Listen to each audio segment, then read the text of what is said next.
மதுரை சித்திரை திருவிழாவின் சிகர நிகழ்ச்சியான கள்ளழகர் வைகை ஆற்றில் இறங்கும் நிகழ்வு இன்னும் சற்று நேரத்தில் தொடங்க உள்ளது.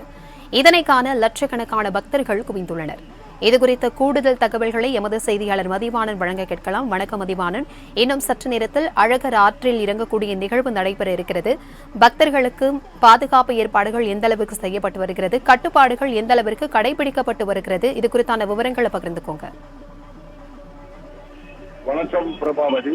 உலக புகழ்பெற்ற சித்திரை திருவிழாவானது கடந்த 12ஆம் தேதி மதுரை மீனாட்சி அம்மன் கோயிலில் கொடியேற்றத்துடன் தொடங்கியது. அதே போல மதுரை மாவட்டம் அழகர் கோயிலில் கடந்த 19ஆம் தேதி கொடியேற்றத்துடன் இந்த திருவிழாக்கள் என்பது தொடங்கியிருந்த அந்த நாளிலிருந்து மீனாட்சி அம்மன் கோயிலை சுற்றி 4 மாசி வீதிகளும் மீனாட்சி அம்மன் மற்றும் சொற்றநாதர் வீதி ஊழா வந்து பக்தர்களுக்கு அருள் பாவித்து வந்தார். அதனுடைய அடிப்படையில் நேற்றைய பொழுது தேரோட்டம் என்ற நிகழ்ச்சி நடைபெற்று நிறைவு பெற்றிருந்தது. கிட்டத்தட்ட லட்சக்கணக்கான பக்தர்கள் மதுரை மீனாட்சி அம்மன் சொற்றநாதர் கோயிலில் நடைபெற்ற அனைத்து நிகழ்வுகளிலும் கலந்து கொண்டனர்.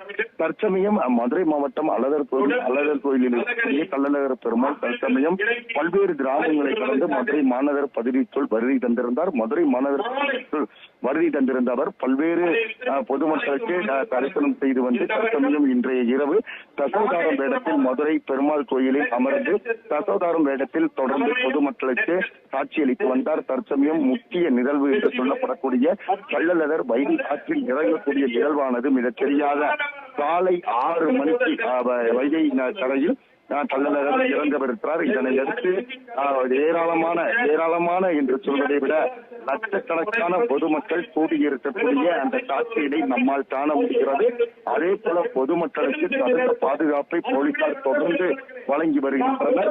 அதே போல தற்சமயம் இந்த கள்ளழகர் இறங்கக்கூடிய அந்த இடத்தில் முக்கிய பொதுமக்கள் வருகை தந்திருக்கின்றனர். அதனுடைய அடிப்படையில் உயர்நீதிமன்ற நீதிபதிகள் வருகை தந்திருக்கின்றனர். அதே சமயம் பிரபல நடிகர் என்று சொல்லக்கூடிய சூரி அவர்கள் வருகை தந்திருக்கிறார். அதே போல வணிக வரித்துறை அமைச்சர் மூர்த்தி உள்ளிட்டோர் எல்லாம் வருகை தந்திருக்கின்றனர்.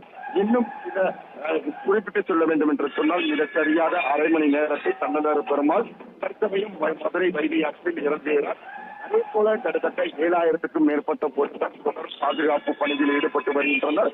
சீருடை ஏற்ற கிட்டத்தட்ட 100க்கும் மேற்பட்ட போலீசார் பாதுகாப்பு பணியில் ஈடுபட்டு வருகின்றனர்.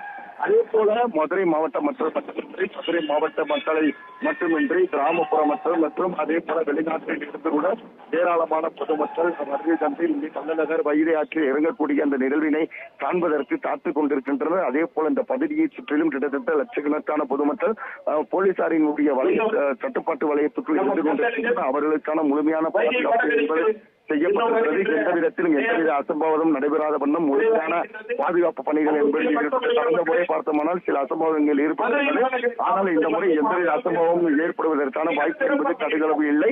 உயர்நீதிமன்ற நீதிபதிகளை தற்சமயம் மதுரை மாவட்ட நிர்வாகத்தை வெகுவாக பாராட்டி இருக்கின்றனர். சிறப்பான ஏற்பாடுகளை சித்திரை திருவிழாவிற்கு செய்திருக்கிற மதுரை மாவட்ட நிர்வாகத்திற்கு எங்களது பாராட்டுகள் என்று சொல்லியிருக்கிறார்கள்.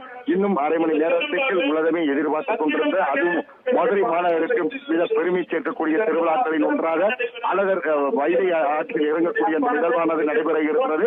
இதனை எதிர்பார்த்து கிட்டத்தட்ட 5 மணி நேரத்திற்கு மேலாக காத்துக் கொண்டிருக்கின்றனர். அதே போல இங்கு வந்திருக்கிற பொதுமக்களை பொறுத்தவரை கிட்டத்தட்ட விடிய தொடர்ந்து கண் இமை மூடாமல் கள்ளழகரை காண்பதற்கு காத்துக் கொண்டிருக்கிற அந்த நிகழ்வுகளை நம்மால் காண முடிகிறது. கள்ளழகர் இன்னும் மிகச்சரியாக 20 நிமிடத்திற்குள் இறங்குவார் என்று எதிர்பார்க்கப்படுகிறது. 6 மணிக்குள் இறங்குவார் என்பதில் எந்தவித மாற்றமும் இல்லை. பிரபாவதி, தகவல்களுக்கு நன்றி மதிவாணன்.